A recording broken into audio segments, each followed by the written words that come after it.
বন্য হাতির তাণ্ডবে এবার অতিষ্ঠ হয়ে পড়েছেন তেলিয়ামুড়ার কৃষ্ণপুরের বাসিন্দারা। কৃষিজমি ধ্বংস করা হচ্ছে এবং তার পাশাপাশি বাড়িঘর কিংবা বসতঘর সে অর্থে নষ্ট করা হচ্ছে, ভাঙা হচ্ছে বলে অভিযোগ। বন দপ্তর এবং স্থানীয় প্রশাসনের ভূমিকায় ক্ষোভ উগরে দিয়েছেন তারা।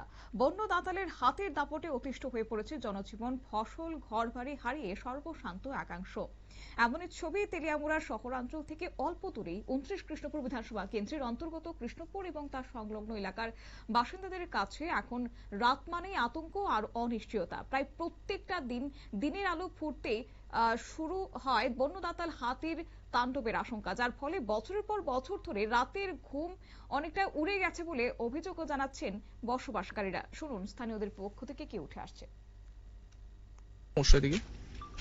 গণেশাল তো রাতে রাত ঘুমাতে পারি না, এবারে বাড়ি ঘরও ভাঙে আসিরা। গণেশ বলতে হাতি হাতি মানে বন্য হাতি? বন্য হাতি। মানে এই এলাকার মূলত কতজন মানুষজন আছে আপনারা এই এলাকাতে বসবাস করেন? আমরা এলাকার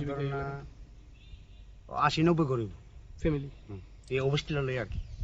এই হাতির আক্রমণ কত বছর ধরে এই এলাকাতে? এটা আজ তো 16-17 বছর ধরে। কোনো সমাধান কি এখন পর্যন্ত হয়েছে না? না, কিছু হয়েছে না। সমাধানের চেষ্টা কি করা হয়েছে? অনেক তো এরা অনেক চেষ্টা করছে, একবার হাতি আনছে দৌড়াইতো, কিছু করতে পারছে না। এবারে আবার কি তার মিটার লাগা এর লাগে আর কি। কি মনে করতেছেন এই হাতির সমস্যা কি স্থায়ী সমাধান সম্ভব? এটা কেমনে সম্ভব?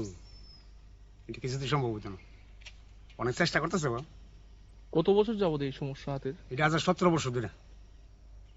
মূলত কি কিরকম মানে ক্ষয়ক্ষতি হয় আপনাদের? কি ক্ষয়ক্ষতি তো মানুষও মারছে। স্থানীয়দের অভিযোগ, দীর্ঘ বছর ধরে এই সমস্যার স্থায়ী কোনো সমাধান পাওয়া যাচ্ছে না। বিভিন্ন ধরনের পদক্ষেপ নিয়ে থাকলেও সেগুলি সাময়িক হয়, কিন্তু বাস্তবিক পরিস্থিতির কোনো পরিবর্তন ঘটেনি, যার ফলে প্রতিদিনই প্রাণ হাতে নিয়ে বসবাস করতে বাধ্য হচ্ছেন সাধারণ মানুষ। এই বন্য হাতির তাণ্ডবে ইতিমধ্যে বসত বাড়ি ভেঙে চুরমার হয়েছে, নষ্ট হয়েছে বিস্তীর্ণ কৃষিজমি, এমনকি একাধিক নিরীহ মানুষের প্রাণও হারিয়েছে। তবুও সমস্যার স্থায়ী সমাধানে বন দপ্তরের কার্যকরী উদ্যোগ না থাকায় ক্ষোভে ফুঁসছেন এলাকাবাসী। কৃষ্ণপুর এবং আশপাশের অধিকাংশ পরিবারে কৃষির উপর নির্ভরশীল, কিন্তু মাঠে ফসল ফলানোর আগেই বন্য হাতির দল হানা দিয়ে মুহূর্তের মধ্যে গুড়িয়ে দিচ্ছে একাংশ মাসের পর মাসের তাদের পরিশ্রম, যার ফলে আর্থিকভাবে সর্বশান্ত হয়ে পড়েছেন কৃষককুল, এমনটাই অভিযোগ। এবং তবে প্রশাসনের পক্ষ থেকে কি পদক্ষেপ আগামী দিনে নেওয়া হয় সেদিকে এখন তাকিয়ে রয়েছেন এলাকাবাসী। সংবাদ আপাতত এই পর্যন্তই। পরবর্তী আপডেটের জন্য চোখ রাখুন শুধুমাত্র নিউজ ভ্যানগার্ডের পর্দায়। নমস্কার।